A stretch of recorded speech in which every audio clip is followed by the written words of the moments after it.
A very good afternoon to everyone. मैं विनोद राजपूत आपका अपने परिवार एलिट ज्ञान पर बहुत बहुत स्वागत करता हूं और आज हम डिस्कस करेंगे नेशनल पार्क ऑफ इंडिया और वन्यजीव अभ्यारण्य, राष्ट्रीय उद्यान, इन सारी चीज़ों को आज हम डिस्कस करने वाले हैं और ये इम्पोर्टेंट हैं आरआरपी ग्रुप डी के लिए। बहुत ही इम्पोर्टेंट क्लास है ये, तो बने रहिए हमारे साथ। इन सब इम्पोर्टेंट क्वेश्चन हम पार्ट 1 इसका कंप्लीट कर चुके हैं, ये पार्ट 2 है बना है, तो बने रहे हमारे साथ। डिस्कस करते हैं कौन छोटा कौन बड़ा, ये हम सब पहले ही कर चुके हैं। आइए स्टार्ट करते हैं आज का पहला प्रश्न। पहला प्रश्न है, किश्तवाड़ राष्ट्रीय उद्यान भारत के किस राज्य या केंद्र शासित प्रदेश में स्थित है? आपके ऑप्शन है हिमाचल प्रदेश, ऑप्शन बी है आपका उत्तराखंड यानी यूके, जिसे मैं शॉर्ट में लिख देता हूँ, टाइपिस्ट की गलती की वजह से ये टाइप नहीं हो पाया है, और ऑप्शन सी है जम्मू कश्मीर, और ऑप्शन डी है लद्दाख। इसका जो राइट आंसर है आपका वो है किश्तवाड़ जो राष्ट्रीय उद्यान है वो भारत के जम्मू कश्मीर में है। और जम्मू कश्मीर कैसा है? एक केंद्र शासित प्रदेश है। आपको बता दूं कि भारत का सबसे बड़ा नेशनल पार्क अगर पूछा जाए तो कौन सा है, तो हेमिस राष्ट्रीय उद्यान है, ये आप याद रखिएगा। और हेमिस कहाँ पर है? लद्दाख में है, तो सबसे बड़ा हेमिस हो जाएगा। ठीक है, याद रखिएगा। तो दाचीग्राम किश्तवाड़ दोनों ही अगर पूछा जाए कहाँ पर है, इसके अलावा किश्तवाड़ के अलावा और वहाँ पे कौन सा है? दाचीग्राम भी है जम्मू कश्मीर में, ये भी आप याद रखें। नेक्स्ट क्वेश्चन पर चलते हैं। नेक्स्ट है आपका, लोकटक झील में पाए जाने वाले तैरते हुए द्वीपों या वनस्पतियों को स्थानीय भाषा में क्या कहा जाता है? जो लोकटक झील मणिपुर में है, सबसे पहले तो पूछा है लोकटक झील कहाँ पर है, तो भैया मणिपुर में है।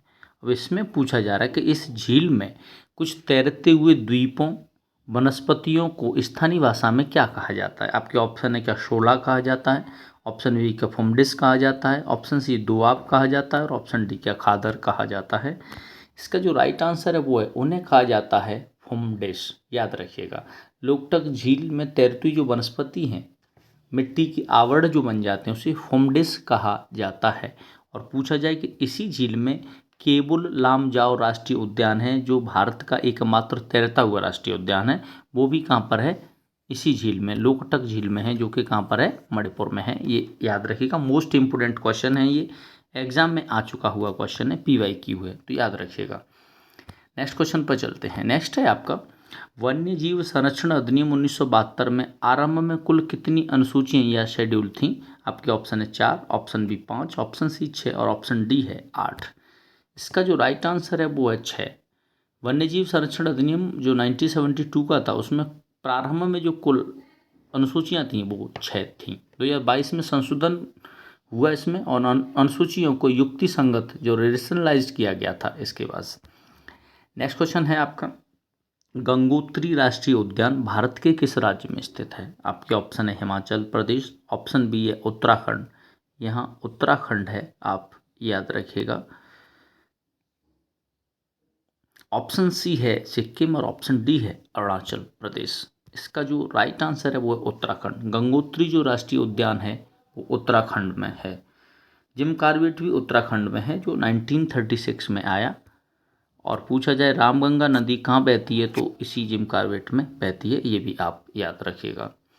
नेक्स्ट क्वेश्चन पर चलते हैं। नेक्स्ट है आपका, CMS convention on the conservation of migratory species का संबंध किस शहर से है जहां यह सम्मेलन हुआ था? आपके ऑप्शन है Bonn, option B Geneva, option C है मॉन्ट्रियल, और ऑप्शन डी है किगाली। इसका जो राइट आंसर है वो है बॉन। प्रवासी प्रजातियों के संरक्षण के लिए यह सम्मेलन बॉन जर्मनी में हुआ था। तो बॉन जो शहर है वो कहाँ का है? आपका ये जर्मनी का शहर है, ये भी आप याद रखें। तो बॉन जर्मनी में हुआ था, किसके लिए हुआ था? प्रवासी प्रजातियों के संरक्षण के लिए। इसे बॉन कन्वेंशन भी कहा जाता है। नेक्स्ट क्वेश्चन चलते हैं। नेक्स्ट है आपका, डगोंग को वाइल्ड लाइफ प्रोटेक्शन एक्ट की किस अनुसूची के तहत सर्वोच्च सुरक्षा प्राप्त है? आपके ऑप्शन अनुसूची 1, ऑप्शन अनुसूची 3, ऑप्शन सी अनुसूची 5, और ऑप्शन डी अनुसूची 6। इसका जो राइट आंसर है वो अनुसूची 1 में डगोंग को वाइल्ड लाइफ प्रोटेक्शन एक्ट की सर्वोच्च जो सुरक्षा है वो प्राप्त है। नेक्स्ट क्वेश्चन पे चलते हैं। डगोंग एक अन्य प्रचलित नाम क्या है, यानी इसका एक अन्य नाम क्या है डगोंग का। आपके ऑप्शन है समुद्र शेर यानी सी लॉयन, ऑप्शन सी है समुद्री गाय सी काव, ऑप्शन सी है समुद्री घोड़ा सी हॉर्स, और ऑप्शन डी है जलपरी। इसका जो राइट आंसर है आपका वो है समुद्री गाय। डगोंग को क्या कहा जाता है, समुद्री गाय कहा जाता है। यह गल्फ ऑफ मन्नार तमिलनाडु में पाया जाता है, ये भी आप याद रखिएगा। नेक्स्ट क्वेश्चन है। विज्ञान के अनुसार मछलियों के हृदय में सामान्यतः कितने चैम्बर्स होते हैं, यानी कितने कक्ष होते हैं। आपके ऑप्शन है 1, ऑप्शन बी 2, ऑप्शन सी 3 और ऑप्शन डी है 4। इसका जो राइट आंसर है वो है 2। जो मछलियों में जो होते हैं वो कितने होते हैं, 4 होते हैं। लेकिन व्हेल मछली में पूछा जाए तो माफ़ी चाहूँगा, नॉर्मल मछली जो फिशेस हैं उनमें होते हैं 2, जैसा कि इसका आंसर है हम बता रहे हैं आपको 2 है। लेकिन व्हेल मछली पूछा जाए जो कि क्या है, स्तनधारी है, स्तनपाई है, तो स्तनधारी है स्तनपाई है, तो उसमें कितने चैम्बर्स होते हैं, 4। मनुष्य के हृदय में भी कितने चैम्बर्स होते हैं, 4। ये आप याद रखिएगा। जो मछलियाँ जैसे डॉग फिश, क्रेफिश, इनके हृदय में 2 कक्ष होते हैं। रेप्टाइल्स और एम्फीबियंस में 3 कक्ष होते हैं, ये भी आप याद रखिएगा, एम्फीबियंस जो होते हैं उनमें। नेक्स्ट क्वेश्चन पर चलते हैं। नेक्स्ट है आपका, गोवा का प्रसिद्ध दूध सागर जलप्रपात, दूध सागर वाटरफॉल है, किस नदी पर स्थित है। आपके ऑप्शन है जुआरी, ऑप्शन बी है शरावती, ऑप्शन सी है मांडवी और ऑप्शन डी है कावेरी। राइट आंसर है आपका मांडवी। गोवा का जो प्रसिद्ध दूध सागर जलप्रपात है वो मांडवी नदी पर स्थित है। गोवा में मुख्य रूप से पश्चिम की ओर बहने वाली 2 नदियां मांडवी और जुआरी 2 ही नदियां हैं मुख्य रूप से। आपको पूछा है कि महावीर स्वामी या भगवान महावीर अभ्यारण्य कहाँ है, तो वो भी गोवा में है और उसी का हिस्सा है ये दूध सागर जलप्रपात, याद रखें आप। नेक्स्ट क्वेश्चन है। लौह अयस्क जो आयरन कोर के निर्यात के लिए प्रसिद्ध मर्मगांव बंदरगाह किस नदी के मुहाने पर स्थित है। आपके ऑप्शन है पेरियार, ऑप्शन बी है मांडवी, ऑप्शन सी है जुआरी और ऑप्शन डी है नेत्रावती। इसका जो राइट आंसर है वो है जुआरी। जुआरी मर है मर्म गोवा बंदरगाह मुहाने पर, यानी इस नदी के मुहाने पर स्थित है आपका ये। भारत का एक प्रमुख पश्चिमी बंदरगाहों से एक है ये, जो गोवा में स्थित है। नेक्स्ट क्वेश्चन पर चलते हैं। नेक्स्ट है आपका, पश्चिम बंगाल भारत के किस राज्य के साथ अपनी उत्तरीय सीमा साझा करता है। आपकी ऑप्शन है मेघालय, ऑप्शन बी है सिक्किम, ऑप्शन सी है असम और ऑप्शन डी है बिहार। इसका राइट आंसर है वो है सिक्किम। पश्चिम बंगाल सिक्किम के साथ अपनी उत्तरी सीमा साझा करता है। आपको बता दूं कि वेस्ट बंगाल जो पश्चिम बंगाल है वो कि ठीक ऊपर यानी टॉप पर तो सिक्किम है, तो उत्तर हो जाता है क्योंकि ये होता है ईस्ट वेस्ट नॉर्थ और साउथ। तो उत्तर में क्या हो गया आपका, सिक्किम हो गया। आपका पूछा जाए यह नेपाल व भूटान से भी सीमा बनाता है, तो सिक्किम और किससे सीमा बनाता है आपका, तो भूटान से और नेपाल से भी सीमा बनाता है, ये आप और याद रखिएगा। बोक्सा टाइगर रिजर्व अगर पूछा जाए तो पश्चिम बंगाल में भूटान की सीमा के करीब है बोक्सा, ठीक है। तो बोक्सा कहाँ पर है टाइगर रिजर्व, वेस्ट बंगाल में। पूछा जाए वेस्ट बंगाल के वर्तमान मुख्यमंत्री कौन है, तो शुभेंदु अधिकारी हैं, बीजेपी के हैं ये।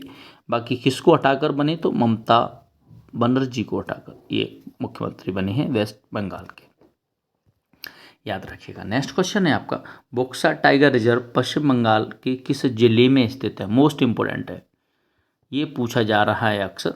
आपके option Darjeeling, option B Malda, option C Alipurduar और ऑप्शन जी है जलपाईगुड़ी। इसका राइट आंसर है वो अलीपुरद्वार जिले में स्थित है बोक्सा टाइगर रिजर्व, याद रखिएगा। और ये भारत और भूटान के बीच हाथियों के माइग्रेशन का कॉरिडोर है, ये भी आप याद रखिएगा। नेक्स्ट क्वेश्चन है आपका, नीलगिरी बायोस्फीयर रिजर्व का विस्तार कितने राज्यों में है, मोस्ट इंपोर्टेंट प्रीवियस ईयर आया हुआ क्वेश्चन है। पूछा जा रहा है कि नीलगिरी बायोस्फीयर रिजर्व कितने राज्यों में विस्तार है। आपके ऑप्शन है 2, ऑप्शन बी 3, ऑप्शन सी 4 और ऑप्शन डी है 5। इसका राइट आंसर है वो 3 राज्यों में इसका विस्तार है। वो 3 राज्य कौन से हैं नीलगिरी से, तो एक तो आपका हो जाता है केरल, और केरल का अब नया नाम कर दिया है केरलम, ये आप याद रखिएगा। सेकंड है तमिलनाडु आपका,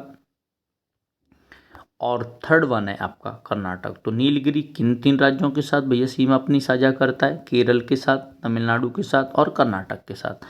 यह भारत का पहला ऑपरेशनल बायोस्फीयर रिजर्व था, ये आप याद रखिएगा। नेक्स्ट क्वेश्चन पर चलते हैं। नेक्स्ट है आपका, सिक्किम के कंचनजंगा बायोस्फीयर रिजर्व को यूनेस्को द्वारा किस वर्ष मान्यता मिली थी? आपके ऑप्शन है 2000 में, ऑप्शन बी है 2012, ऑप्शन सी 2016 और ऑप्शन डी 2018। इसका राइट आंसर है वो 2018 में सिक्किम के कंचनजंगा बायोस्फीयर रिजर्व को यूनेस्को में मान्यता मिली थी, ये आप याद रखिएगा। यह दुनिया का सबसे ऊंची मिक्स्ड वर्ल्ड हेरिटेज साइट भी है, याद रखिएगा कंचनजंगा। नेक्स्ट क्वेश्चन है, विश्व की सबसे ऊंची मिक्स्ड वर्ल्ड हेरिटेज साइट कौन सी है? आपके ऑप्शन है Nanda Devi, option B Nilgiri, option C Kanchenjunga और ऑप्शन डी है सुंदरवन। इसका राइट आंसर है वो कंचनजंगा। तो मोस्ट इम्पोर्टेंट है, लिख लीजिए भैया, 100% ये क्वेश्चन छपने वाला है आपके एग्ज़ाम में, याद रखिएगा। तो याद रखें कंचनजंगा बिल्कुल आपका मोस्ट इम्पोर्टेंट है, यानी सबसे ऊंची मिक्स्ड वर्ल्ड हेरिटेज है। और कहाँ पर है ये? तो सिक्किम में है, ये भी आप याद रखिएगा, पूछा जा सकता है। नेक्स्ट क्वेश्चन, पूरी नंदा देवी कहाँ है? तो उत्तराखंड में है भैया। नीलगिरी कहाँ है? अभी बता चुके हैं, केरल, कर्नाटक और किसके साथ है? तमिलनाडु, यानी 3 राज्यों के साथ इसकी सीमा है। और सुंदरवन वेस्ट बंगाल में है, ये भी आप याद रखिएगा। ये मोस्ट इंपोर्टेंट क्वेश्चन हैं आपके लिए। नेक्स्ट क्वेश्चन पर चलते हैं। नेक्स्ट है आपका, नागार्जुन सागर जो श्रीशैलम टाइगर रिजर्व मुख्य रूप से किन 2 राज्यों में फैला है? आपके ऑप्शन है कर्नाटक और महाराष्ट्र, ऑप्शन बी है आंध्र प्रदेश और तेलंगाना, ऑप्शन सी है तमिलनाडु और केरल और ऑप्शन डी है उड़ीसा और आंध्र प्रदेश। इसका राइट आंसर वो आंध्र प्रदेश और तेलंगाना के बीच में फैला हुआ है नागार्जुन सागर शैलम श्रीशैलम। आपको बता दूं कि भारत के सबसे बड़े टाइगर रिजर्व में से एक है जो आंध्र प्रदेश और तेलंगाना में स्थित है। आपको बता दूं कि वीरांगना दुर्गावती मध्य प्रदेश में स्थित है, ये भी याद रखें। तेलंगाना की अगर स्थापना पूछा जाए कब हुआ, तो 2 जून 2014 को इसकी स्थापना हुई। इस राज्य की आंध्र प्रदेश से ही अलग कटकर बना है तेलंगाना, ये आप याद रखिएगा। नेक्स्ट क्वेश्चन पर चलते हैं। भारत का 50वां टाइगर रिजर्व कमलांग अरुणाचल प्रदेश के किस जिले में है? तो सबसे पहले तो प्रश्न ये बन जाता है कि कमलांग जो भारत का कौन सा है 50वां टाइगर रिजर्व है, तो 50वां कहाँ है, वो किस राज्य में है? अरुणाचल प्रदेश। अब पूछा है कि अरुणाचल प्रदेश के भी किस जिले में है, तो आपके ऑप्शन है क्या? तवांग में है, option B Tirap, option C Lohit और ऑप्शन डी है चांगलांग। इसका राइट आंसर है वो है लोहित। तो अरुणाचल प्रदेश के लोहित जिले में स्थित है कमलांग टाइगर रिजर्व, जो भारत का कौन सा है 50वां टाइगर रिजर्व है। और 2016 में इसे 50वीं टाइगर रिजर्व का दर्जा मिला था। लोहित ब्रह्मपुत्र की एक प्रमुख सहायक नदी भी है, ये भी आप याद रखिएगा। नेक्स्ट क्वेश्चन पर चलते हैं। नेक्स्ट है आपका, ताड़ोबा अंधारी टाइगर रिजर्व किस राज्य में स्थित है? Gujarat, option B Madhya Pradesh, option C Maharashtra, option D है आपका कर्नाटक। इसका राइट आंसर वो महाराष्ट्र। जो ताड़ोबा अंधारी टाइगर रिजर्व है वो महाराष्ट्र में स्थित है। पेंच टाइगर रिजर्व मध्य प्रदेश और महाराष्ट्र दोनों में है। ये मैंने पहले वीडियो में करवाया था कि ऐसा कौन सा टाइगर रिजर्व है जिसकी सीमा 2 राज्यों में है, तो वो पेंच टाइगर रिजर्व है जो मध्य प्रदेश और महाराष्ट्र दोनों में है। नेक्स्ट क्वेश्चन पर चलते हैं। नेक्स्ट है आपका, दुधवा टाइगर रिजर्व उत्तर प्रदेश के किस जिले में स्थित है जो तराई क्षेत्र का हिस्सा है? आपके option Pilibhit, option B Bahraich, option C Lakhimpur Kheri और ऑप्शन डी है गोंडा। इसका राइट आंसर है वो है लखीमपुर खीरी। दुधवा टाइगर रिजर्व उत्तर प्रदेश के लखीमपुर खीरी में स्थित है। पीलीभीत टाइगर रिजर्व भी उत्तर प्रदेश में ही है, ये भी आप याद रखिएगा। नेक्स्ट क्वेश्चन चलते हैं आपका, कैमूर वन्यजीव अभ्यारण्य जिसे हाल ही में दूसरा टाइगर रिजर्व बनाया गया है किस राज्य में है? आपके ऑप्शन है झारखंड में, option B Bihar, option C है उत्तराखंड और ऑप्शन डी है मध्य प्रदेश। इसका राइट आंसर है वो बिहार। कैमूर वन्यजीव जो अभ्यारण्य है वो बिहार में स्थित है और इसे दूसरा टाइगर रिजर्व बनाया गया है। वाल्मीकि टाइगर रिजर्व ऐतिहासिक रूप से बिहार का पहला टाइगर रिजर्व है। तो पूछा बिहार का पहला टाइगर रिजर्व कौन सा है? वाल्मीकि टाइगर रिजर्व है। नेक्स्ट क्वेश्चन है, गुरु घासीदास राष्ट्रीय उद्यान किन 2 स्थानों के बीच वन्यजीवों विशेषकर हाथियों के लिए एक प्राकृतिक कॉरिडोर का काम करता है? आपके ऑप्शन पेंच और कान्हा, ऑप्शन बी है बांधवगढ़ और पलामू, ऑप्शन सी है रणथंभौर और सरिस्का और ऑप्शन डी जिम कॉर्बेट और राजाजी। इसका जो राइट आंसर है वो है बांधवगढ़ और पलामू। छत्तीसगढ़ का गुरु घासीदास जो राष्ट्रीय उद्यान है मध्य प्रदेश के बांधवगढ़ और झारखंड के पलामू के बीच एक कॉरिडोर के रूप में कार्य करता है, याद रखिएगा। पेंच और कान्हा ये दोनों ही पूछा जाए कहाँ पर हैं, तो मध्य प्रदेश में है, याद रखिए। जिम कारगिल, राजा जी ये दोनों ही कहाँ हैं, तो उत्तराखंड में है, ये भी आप याद रखें। नेक्स्ट क्वेश्चन, ऐतिहासिक रूप से बाघों की गणना जो टाइगर एस्टिमेशन के लिए किस तकनीकी का उपयोग किया जाता है, जिसे अब कैमरा टैपिंग में बदल दिया है। आपके ऑप्शन है जीपीएस कॉलर, ऑप्शन बी है पगमार्क तकनीकी, ऑप्शन सी है थर्मल इमेजिंग और ऑप्शन डी है ड्रोन मैपिंग।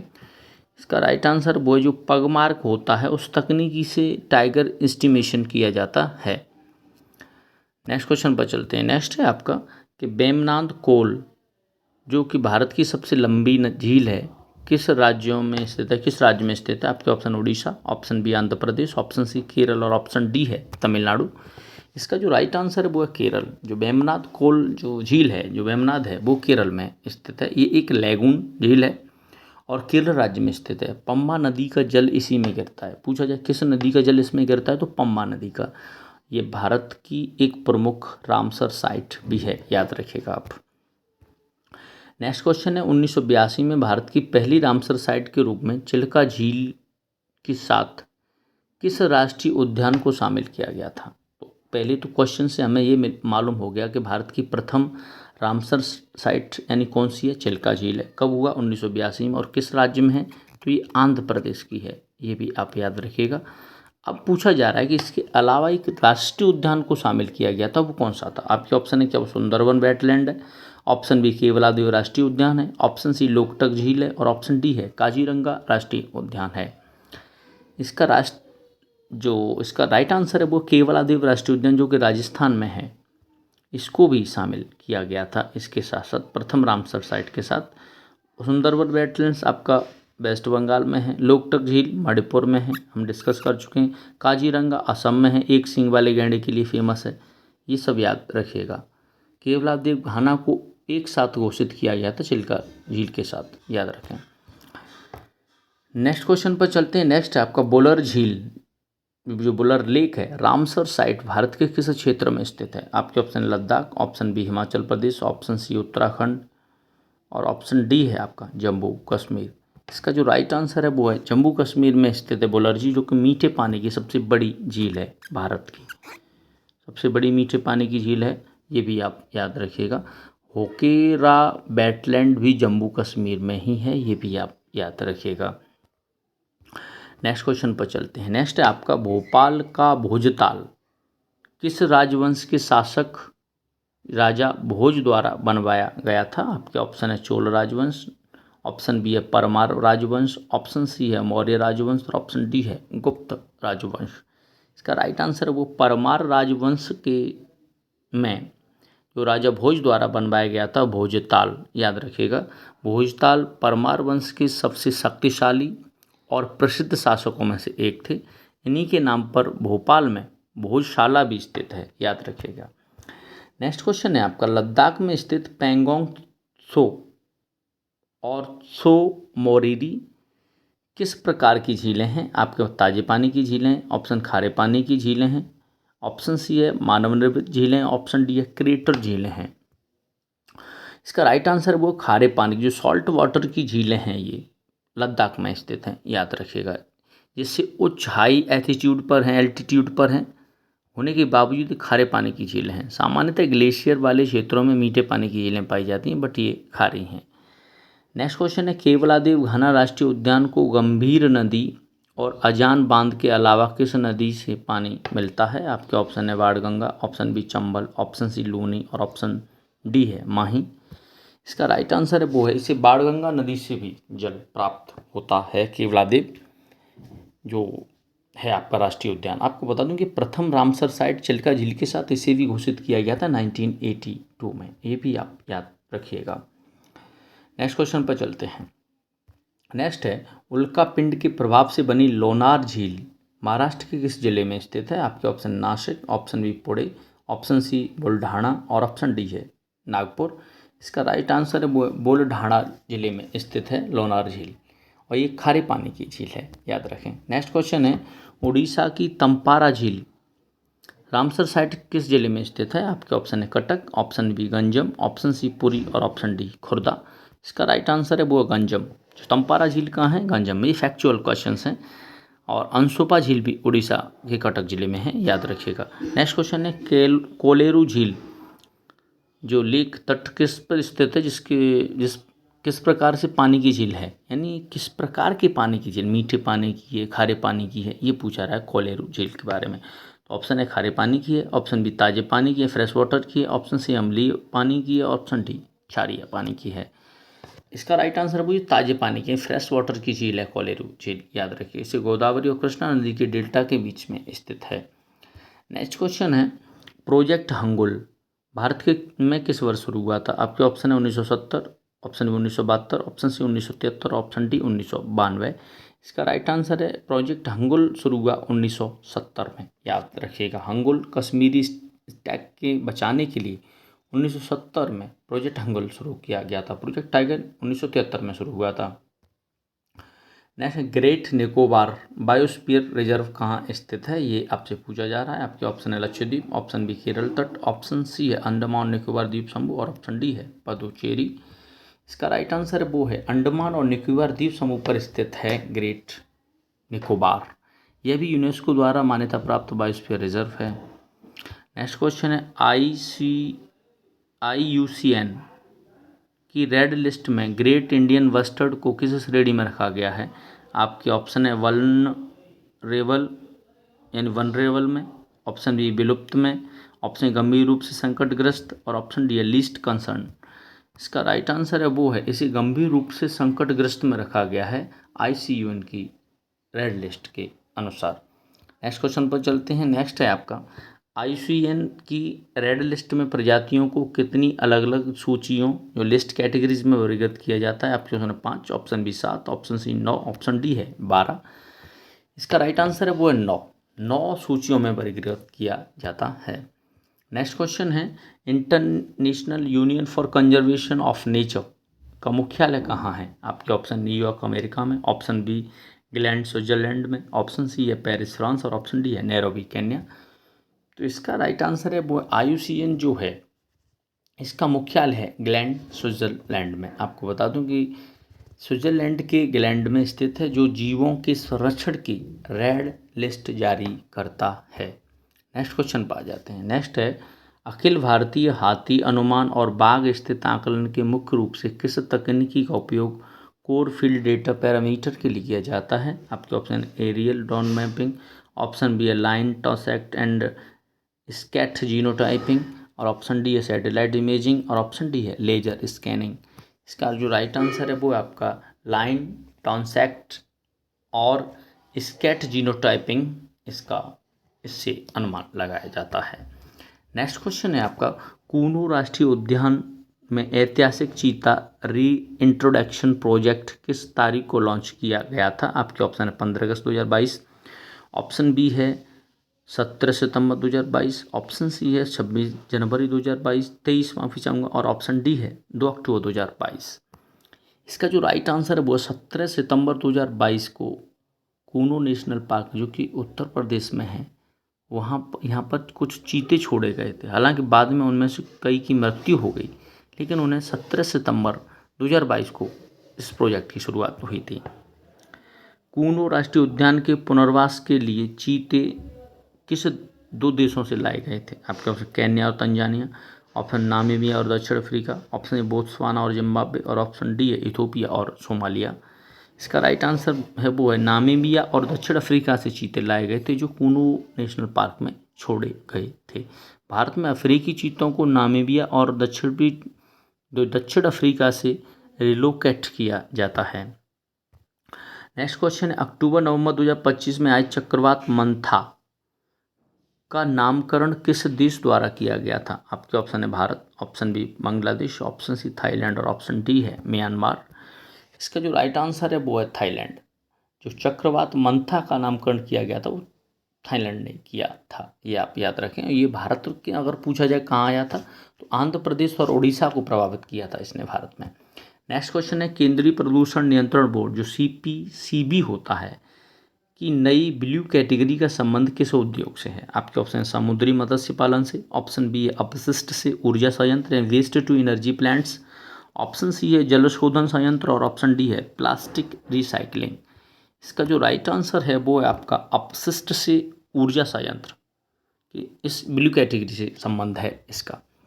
नेक्स्ट क्वेश्चन पर आ जाते हैं। ब्लैक कार्बन के कण हिमालयी ग्लेशियरों को किस प्रभाव के कारण तेजी से पिघलाते हैं? आपके ऑप्शन है ग्रीन हाउस प्रभाव, ऑप्शन बी है एल्बिडो कम करने के कारण, ऑप्शन सी है रासायनिक प्रतिक्रिया और ऑप्शन डी है घर्षण ऊर्जा। इसका जो राइट आंसर है वो है एल्बिडो कम करने के कारण इसको किया जाता है। नेक्स्ट क्वेश्चन है किस राज्य ने 1 दिसंबर 2025 से राज्य के बाहर के वाहनों पर पर्यावरण कर लगाना शुरू किया? आपके ऑप्शन है दिल्ली, ऑप्शन बी है आपका उत्तराखंड, ऑप्शन सी है सिक्किम और ऑप्शन डी है आपका हिमाचल प्रदेश। इसका राइट आंसर है वो उत्तराखंड। यानी उत्तराखंड ने आउट ऑफ स्टेट वाहनों को लक्षित करते हुए एक नया एनवायरमेंटल टैक्स शुरू किया है। नेक्स्ट क्वेश्चन पर चलते हैं। नेक्स्ट है आपका 2025 में विस्फोटित हुए ज्वालामुखी क्रसेनिकोव का संबंध किस देश से है? आपके ऑप्शन है जापान से, ऑप्शन बी इंडोनेशिया से, ऑप्शन सी रूस से, ऑप्शन डी है क्या वो इटली से है? इसका राइट आंसर है वो रूस से है। रूस में एक विस्फोटित हुए ज्वालामुखी क्रसेनिकोव का जो है वो रूस का है। ये 2025 में बड़ा विस्फोट दर्ज किया गया था। नेक्स्ट क्वेश्चन है हेलीगुब्बी नामक ज्वालामुखी जिसमें 2025 में विस्फोट हुआ किस देश से संबंधित है? हेलीगुब्बी आपके ऑप्शन है केन्या से, ऑप्शन बी इथियोपिया से, ऑप्शन सी कांगो और ऑप्शन डी है क्या वो आइसलैंड से है? इसका राइट आंसर वो है इथियोपिया से है हेलीगुब्बी जो ज्वालामुखी है वो। नेक्स्ट क्वेश्चन पर आ जाते हैं। नेक्स्ट है आपका ग्राउंड लेवल ओजोन जो ग्राउंड लेवल ओजोन है बनने के लिए प्राथमिक प्रदूषकों के साथ किसकी उपस्थिति अनिवार्य है? आपके ऑप्शन बारिश, ऑप्शन बी है सूर्य का प्रकाश यानी सनलाइट, ऑप्शन सी है आंधी और ऑप्शन डी है बर्फ। इसका जो राइट आंसर है वो है सूर्य का प्रकाश जो सनलाइट है वो ग्राउंड लेवल ओजोन बनने के लिए प्राथमिक प्रदूषकों के साथ उसकी उपस्थिति अनिवार्य है। नेक्स्ट क्वेश्चन पर चलते हैं। नेक्स्ट है आपका क्षोभ मंडल जो ट्रोपोस्फियर है में मौजूद ग्राउंड लेवल ओजोन मानव स्वास्थ्य पर क्या प्रभाव डाल सकता है? आपके ऑप्शन फेफड़ों को मजबूत करता है, ऑप्शन बी कैंसर जैसे त्वचा कैंसर का कारण बन सकता है, ऑप्शन सी है विटामिन डी को बनाता है, ऑप्शन डी है इसका कोई प्रभाव नहीं होता। तो इसका जो राइट आंसर है वो है कैंसर जैसे त्वचा कैंसर का कारण बन सकता है जब ग्राउंड लेवल ओजोन मानव स्वास्थ्य पर जो प्रभाव डालता है वो यही है। नेक्स्ट क्वेश्चन है स्वच्छ वायु सर्वेक्षण 2025 किस मंत्रालय द्वारा आयोजित किया गया? आपके ऑप्शन है नीति आयोग, ऑप्शन बी पृथ्वी विज्ञान आयोग, ऑप्शन सी पर्यावरण मंत्रालय और ऑप्शन डी है स्वास्थ्य मंत्रालय। इसका राइट आंसर है वो पर्यावरण मंत्रालय के द्वारा स्वच्छ वायु सर्वेक्षण को आयोजित किया गया। बता दूं कि शहरी वायु गुणवत्ता की रैंकिंग के लिए पर्यावरण मंत्रालय ने स्वच्छ वायु सर्वेक्षण आयोजित किया था। नेक्स्ट क्वेश्चन है आपका CREA centre for research on energy and clean air की रिपोर्ट के अनुसार अक्टूबर 2025 में भारत के टॉप 10 सबसे प्रदूषित शहर किस क्षेत्र से थे? आपके ऑप्शन है इंडो गैंगेटिक प्लेन से, ऑप्शन बी है राष्ट्रीय राजधानी क्षेत्र यानी NCR से, ऑप्शन सी है विदर्भ क्षेत्र से और ऑप्शन डी है चंबल घाटी से। इसका जो राइट आंसर है वो है राष्ट्रीय राजधानी क्षेत्र जो NCR है वहाँ से सबसे भारत के प्रदूषित जो शहर हैं 10 वो यहाँ से काउंट किए गए हैं। ये दिल्ली NCR में आता है। नेक्स्ट क्वेश्चन है आपका दिल्ली सरकार द्वारा वायु प्रदूषण से निपटने के लिए अक्टूबर 2025 में कराए गए क्लाउड सीडिंग में आमतौर पर किस रसायन का छिड़काव किया जाता है? आपके ऑप्शन है सोडियम क्लोराइड का, ऑप्शन बी है सिल्वर आयोडाइड, ऑप्शन सी है पोटेशियम नाइट्रेट और ऑप्शन डी है कार्बन डाइऑक्साइड। इसका राइट आंसर है वो है सिल्वर आयोडाइड का जो छिड़काव है इस रसायन का छिड़काव किया जाता है क्लाउड सीडिंग में, ये आप याद रखिएगा। और आज का आखिरी प्रश्न है वो है भारत का national red list road map किस अवधि के लिए तैयार किया गया है? आपके ऑप्शन है 2024 से 2029, ऑप्शन बी 2025 से 2030, ऑप्शन सी है 2025 से 2035 और ऑप्शन डी है 2030 से 2050। इसका जो राइट आंसर है वो है 2025 से 2030 के लिए भारत ने national red list road map की अवधि घोषित कर दी, यहाँ तक के लिए उसे प्रिपेयर किया गया है। तो बने रहने के लिए धन्यवाद। ये टॉप 50 क्वेश्चंस मैंने आपको करवा दिए हैं भारत के राष्ट्रीय उद्यान वन्यजीव अभ्यारण्यों से, जो कि मोस्ट इम्पोर्टेंट है, इससे बार कुछ भी नहीं जाएगा। ये 100% छपने वाले प्रश्न हैं। बाकी बने रहिए आप ऐसे हमारे साथ। अगर वीडियो पसंद आए तो आपका एक लाइक, शेयर और चैनल को सब्सक्राइब करें, इससे कि हमें कुछ मोटिवेशन मिलेगा। हम कुछ ऐसे ही और क्वेश्चंस आपके लिए आगे लेकर आएंगे। अगर इसका PDF चाहते हैं तो PDF के लिए आप इस वीडियो का जो लिंक है वो PDF का जो लिंक है वो इस वीडियो के डिस्क्रिप्शन में आपको मिल जाएगा, और या फिर हमारा आप टेलीग्राम चैनल ज्वाइन कर सकते हैं, टोटल GK डोज वो है, जहाँ से आप डेली PDF ले सकते हो। टॉप 1000, टॉप 500 इन सब का रेलवे से रिलेटेड हमने पूरा PDF रखा है। You have to visit once. आपको वहाँ पे बहुत सारा स्टडी मटेरियल्स मिल जाएगा डेली बेसिस पर। करंट अफेयर का भी वहाँ पे मिलता रहता है। तो बने रहिए, बाकी चैनल को सब्सक्राइब करें। थैंक यू, धन्यवाद।